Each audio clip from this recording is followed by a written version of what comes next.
టాకాలోకంకి స్వాగతం. ఈ కంటెంట్ మీకు నచ్చినట్టయితే లైక్ చేయండి, మీ బంధుమిత్రులకు షేర్ చేయండి. ఇప్పటివరకు సబ్స్క్రైబ్ చేసుకోకపోతే సబ్స్క్రైబ్ బటన్ని నొక్కండి, అదేవిధంగా బెల్ ఐకాన్ని నొక్కండి.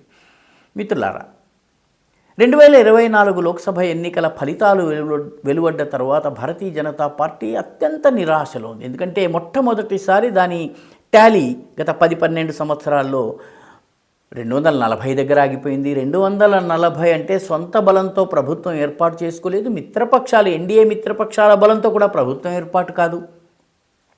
చిట్ట చివరికి కుంటివాడికి ఒక చంకలో రెండవ చంకలో 2 సపోర్ట్స్ ఉన్నట్టుగా ఒకవైపు జనతాదళ్ యునైటెడ్, మరొక వైపు తెలుగుదేశంల సహకారంతో ఎట్టకేలకు చిట్ట చివరికి బీజేపీ ప్రభుత్వాన్ని ఏర్పాటు చేసింది.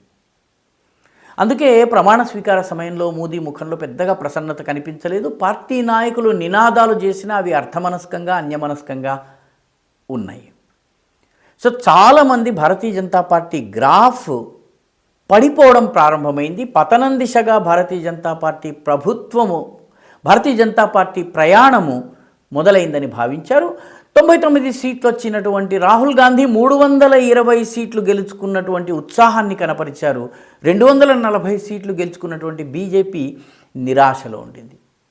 ఆ తరువాత జరిగినటువంటి ఎన్నికల్లో బీజేపీ తనను తాను రీడిస్కవర్ చేసింది, తనను తాను పునః ఆవిష్కరించుకుంది. తరువాత జరిగినటువంటి 6 ప్రధానమైనటువంటి ఎన్నికలు, హర్యానా రాష్ట్ర అసెంబ్లీ ఎన్నికలు, మహారాష్ట్ర అసెంబ్లీ ఎన్నికలు, జమ్మూ కాశ్మీర్ ఎన్నికలు అసెంబ్లీకి, అదేవిధంగా ఝార్ఖండ్ ఎన్నికలు, దీంతోపాటు ఉత్తరప్రదేశ్లో 9 స్థానాలకు, అసెంబ్లీ స్థానాలకు ఉప ఎన్నిక, ఈసారి 2 స్థానాలు, అందులో మిల్కీపూర్ నియోజకవర్గపు ఉప ఎన్నిక. ఈ 4 ఎన్నికల్లో కూడాను బీజేపీ నేలకి కొట్టినటువంటి బంతి మళ్ళీ పైకి లేచినట్టుగా తనను తాను పునః ఆవిష్కరించుకుని కొత్త రూపంలో ఓటర్ల దగ్గరికి వచ్చింది. కొత్త రూపంలో ఓటర్ల దగ్గరికి వచ్చిన కారణంగా బీజేపీ 2024 లోకసభ ఎన్నికల పరాభవం, గెలిచి ప్రభుత్వాన్ని ఏర్పాటు చేసినప్పటికీ అది ఒక రకంగా దెబ్బే. అబ్కీ బార్ 400 పార్ అన్నటువంటి వాళ్ళు 240 దగ్గరే ఆగిపోవడం అనేది ఒక రకంగా పరాభవం. దీన్ని అంగీకరించి తీరాలి. అక్కడి నుంచి మళ్ళీ పార్టీ ఏ రకంగా లేచిందన్నది అసలు కథ. భారతీయ జనతా పార్టీ హర్యానాలో 10 సంవత్సరాల పరిపాలన తరువాత జాట్ ఓటర్ల మద్దతు లేకపోయినా ఘన విజయం సాధించి తనను తాను మళ్ళీ గేమ్లోకి తీసుకుని రాగలిగింది. అదేవిధంగా మహారాష్ట్రలో కూడాను ఒక బలమైన కూటమికి వ్యతిరేకంగా ఏక్నాథ్ షిండే గ్రూప్, బీజేపీ కలిసి ఘన విజయం సాధించిన, దేశ ఆర్థిక రాజధాని ముంబై ఉన్న చోట సాధించిన ఈ విజయము దేశంలోనే కాదు విదేశాల్లో కూడాను దీన్ని చాలామంది పరిగణనలోకి తీసుకున్నారు. జమ్మూ కాశ్మీర్లో ప్రభుత్వం రాకపోయినప్పటికీ, ఉమర్ అబ్దుల్లా ప్రభుత్వం వచ్చినప్పటికీ బీజేపీ ఓట్ల శాతము అత్యధికము. అంటే అన్ని పార్టీల్లోనూ పర్సంటేజ్ వైజ్గా చూస్తే బీజేపీకి ఎక్కువ ఓట్లు వచ్చినాయి. జమ్మూని స్వీప్ చేసింది. జార్ఖండ్లో కూడా బీజేపీ ఓడిపోయినప్పటికీ దాని ఓట్ల శాతం గతంతో పోలిస్తే పెరిగింది. ఈ 4 ఎన్నికలతో పాటు 9 అసెంబ్లీ స్థానాలకు ఉత్తరప్రదేశ్లో ఎన్నికలు జరిగితే 9లో 7 బీజేపీ గెలుచుకుంది. ఇందులో కొన్ని సమాజ్వాదీ పార్టీ సీట్లు, ముఖ్యంగా కుందర్కి సీట్, ముస్లిం మెజారిటీ సీట్ని బీజేపీ గెలుచుకుంది. అదేవిధంగా ఈసారి ఈరోడ్కి, అదేవిధంగా మిల్కీపూర్కి ఎన్నికలు జరిగినాయి. మిల్కీపూర్ అయోధ్య లోకసభ నియోజకవర్గం, ఫైజాబాద్ లోక్సభ నియోజకవర్గంలో వస్తుంది. అక్కడ ట్రెడిషనల్గా, పరంపరాగతంగా బీజేపీ ఓడిపోతూ వస్తుంది. అక్కడి నుంచి ఈసారి ఘన విజయం సాధించారు. గణనీయమైన ఓట్ల తేడాతో విజయం సాధించారు. బీజేపీ తనను తాను ఏ రకంగా రీడిస్కవర్ చేసుకుంటూ, పునరావిష్కృతం చేసుకుని ఏ రకంగా మళ్ళీ గేమ్లోకి వస్తుంది, ఇది అధ్యయనం చేయవలసినటువంటి విషయం. ఎందుకంటే రాజకీయ పార్టీలు తమ బలాన్ని దెబ్బతిన్న తరువాత కూడాను ఏ రకంగా మళ్ళీ ఆవిష్కరించుకుంటాయన్నది అధ్యయనం చేయవలసినటువంటి విషయం. ఆమ్ ఆద్మీ పార్టీ చూడండి, చూడటానికి 43% ఓట్లు వచ్చినట్టు కనిపిస్తున్నా, ఇప్పటికీ ఆమ్ ఆద్మీ పార్టీ బలంగా ఉందని అనిపిస్తున్నప్పటికీ ఆమ్ ఆద్మీ పార్టీకి గెలుచుకున్నటువంటి 22 సీట్లు ఏవైతే ఉన్నాయో ఆ 22 సీట్లలో 4 సీట్లు ముస్లిం ఏరియాలో సీట్లు. ఆ 4 సీట్లలో కూడాను 20,000, 30,000, 40,000 మెజారిటీతో విజయం సాధించారు. కమ్యూనల్ ఓటుని వాళ్ళు, మతపరమైనటువంటి ఓటింగ్లో వాళ్ళు గెలిచారు. ఆమ్ ఆద్మీ పార్టీ గెలిచినటువంటి 22 స్థానాల్లో 9 స్థానాల్లో ఆ పార్టీ 10,000 కన్నా ఎక్కువ మెజారిటీ సంపాదించింది. అవన్నీ కూడాను ఘనమైనటువంటి మెజారిటీతో గెలిచిన సీట్లు. అంటే ఆమ్ ఆద్మీ పార్టీకి 43% ఓటు వచ్చినట్టుగా కనిపిస్తున్నప్పటికీ ఆమ్ ఆద్మీ పార్టీకి ఓట్లు కొన్ని పాకెట్లలోనే వచ్చినాయి, చాలా పాకెట్లలో ఆ పార్టీ ఓట్ల శాతం పడిపోయింది. దీనితో బీజేపీ ఏ రకంగా తనను తాను లోక్సభ ఎన్నికల తర్వాత ఎట్లా ఆవిష్కరించుకుందో చూడవలసినటువంటి అవసరం ఉంది. లోకల్ ఇష్యూస్ని తీసుకోవటము, ఓటర్లతో ఓటర్లను కలవడము, వ్యక్తిగతంగా మాట్లాడటము, చిన్న చిన్న సమావేశాలు ఏర్పాటు చేయటము, భారీ బహిరంగ సభలు కాకుండా ఓటర్లతో నిత్య సంబంధాలు కలిగి ఉండడము, మర్చిపోయినటువంటి పన్నా ప్రముఖ్ వంటి వ్యవస్థలు ఏవైతే ఉన్నాయో వాటిని మళ్ళీ ఉపయోగించటము, వివిధ వర్గాలను చేరువ కావడము, బీజేపీ ఈ పనిని చేసింది. పర్యవసానంగా హర్యానాలో విజయం సాధించింది, మహారాష్ట్రలో విజయం సాధించింది, జమ్మూ కాశ్మీర్లో ఓట్లను సంపాదించుకోగలిగింది, సీట్లను సంపాదించుకోగలిగింది, ఉప ఎన్నికల్లో ఘన విజయం సాధించగలిగింది.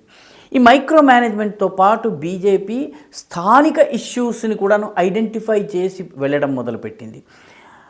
దేశ భద్రత, దేశ ఆర్థిక వ్యవస్థ, విదేశాల్లో భారత్కి పెరుగుతున్న గౌరవము, ఇవి స్థానికంగా ఓట్లను తేవన్నటువంటి విషయాన్ని బీజేపీ గుర్తించింది. కాబట్టి స్థానిక అంశాల పట్ల ప్రత్యర్థుల లోటుపాట్లు, తన బలిమి, వీటిని తీసుకుని ఓటర్ల దగ్గరికి వెళ్ళడం బీజేపీ చేసినటువంటి రెండవ పని. అందుకనే బీజేపీ మళ్ళీ బౌన్స్ బ్యాక్ అయింది. మూడవ ముఖ్యమైనటువంటి విషయం ఏంటంటే, భారతీయ జనతా పార్టీ స్థానికంగా ముఖ్యమంత్రి అభ్యర్థుల్ని ఎక్కడ కూడా ప్రొజెక్ట్ చేయలేదు. మహారాష్ట్రలో ప్రొజెక్ట్ చేయలేదు, హర్యానాలో ప్రొజెక్ట్ చేయలేదు, జార్ఖండ్లో ప్రొజెక్ట్ చేయలేదు, తాజాగా ఎన్నికలు జరిగినటువంటి ఢిల్లీలో ప్రొజెక్ట్ చేయలేదు. కానీ స్థానిక నాయకత్వాన్ని ఐడెంటిఫై చేసి 4-5 నాయకులను బలోపేతం చేసే పని చేసింది. పర్వేష్ వర్మని, అదేవిధంగా రమేష్ బిధుడిని, తర్వేందర్ సింగ్ మార్వా కావచ్చును, ఇటువంటి నాయకులను, వీరేందర్ సచ్దేవా కావచ్చును, ఇటువంటి నాయకులకు ప్రోత్సాహం ఇవ్వడం వల్ల ఢిల్లీలో స్థానికంగా వాళ్ళ areas of influence, Manoj Tiwari కావచ్చును, ఈ ఏరియాస్ ఆఫ్ ఇన్ఫ్లుయెన్స్లో వాళ్ళు ప్రభావవంతంగా పనిచేసేలా చేసింది. వాస్తవానికి బీజేపీ ముఖ్యమంత్రి అభ్యర్థిని ప్రొజెక్ట్ చేయలేదు, కానీ స్థానికంగా ఉన్నటువంటి నాయకత్వాన్ని చాలా బలోపేతం చేసింది. హర్యానాలో అదే జరిగింది. ఖట్టర్ పని ఖట్టర్ చేశారు, సైనీ పని సైనీ చేశారు, ఈ రకంగా ప్రయత్నాలు జరిగినాయి. మహారాష్ట్రలోనూ ఈ రకంగా స్థానికంగా ఉన్నటువంటి పంకజా ముండే కావచ్చును, లేకపోతే దేవేంద్ర ఫడ్నవీస్ కావచ్చును, ఏకనాథ్ ఖడ్సే కావచ్చును, వినోద్ తావడే కావచ్చును, ఈ నాయకులను స్థానికంగా వాళ్ళ స్ట్రాంగ్ పాయింట్స్లో పనిచేసేందుకు లోకల్ లెవెల్ లీడర్షిప్ని పెంచింది. ముఖ్యమంత్రి అభ్యర్థిని పెట్టకపోయినప్పటికీ కూడా స్థానికంగా నాయకులు బలోపేతం కావడం వల్ల పార్టీ గ్రాస్ రూట్ లెవెల్లో బలపడింది. ఈ పని కాంగ్రెస్ చేయలేదు, ఆమ్ ఆద్మీ పార్టీ కూడా చేయలేదు. ఎందుకంటే ఆమ్ ఆద్మీ పార్టీ ఒంటి స్తంభం మేడగా ఉంది. బీజేపీ ఆ రకమైనటువంటి పరిస్థితి లేక అనేక వేళ్లతోటి నేలలోకి చొచ్చుకుపోయేటటువంటి ఒక మహావృక్షంలాగా పనిచేసింది. ఇది బీజేపీ విజయానికి ప్రధానమైనటువంటి కారణం. వీటన్నిటినీ మించి కోర్ హిందూ ఓట్ ఏదైతే ఉందో, ఈ హిందూ ఓట్ చేజారకుండా బీజేపీ ఇండైరెక్ట్ సిగ్నల్స్ ఇచ్చింది. సరిగ్గా ఢిల్లీ ఎన్నికల సమయంలోనే కుంభమేళాకి వెళ్ళడము, కుంభమేళాలో స్నానం చేయటము, వీటి ఇండైరెక్ట్, కుంభమేళా నిర్వహణలో అద్భుతంగా పనిచేయటము, ఇటువంటి వాటి ద్వారా ఇండైరెక్ట్గా బీజేపీ హిందుత్వ కోర్ ఓటర్లని కోల్పోకుండా కూడా పనిచేసింది. ఎందుకంటే ఈ రాష్ట్రాల్లో ఎక్కడ కూడా హిందుత్వ పనిచేయదు. కానీ హిందుత్వ లేకపోయినా కూడాను ఓటర్లని కోర్ హిందూ ఓటర్స్ ఎవరైతే 20%, 21% దాకా ఉంటారో వాళ్ళని దగ్గర ఉంచుకునేటటువంటి పని బీజేపీ చేసింది. అంటే పరాభవం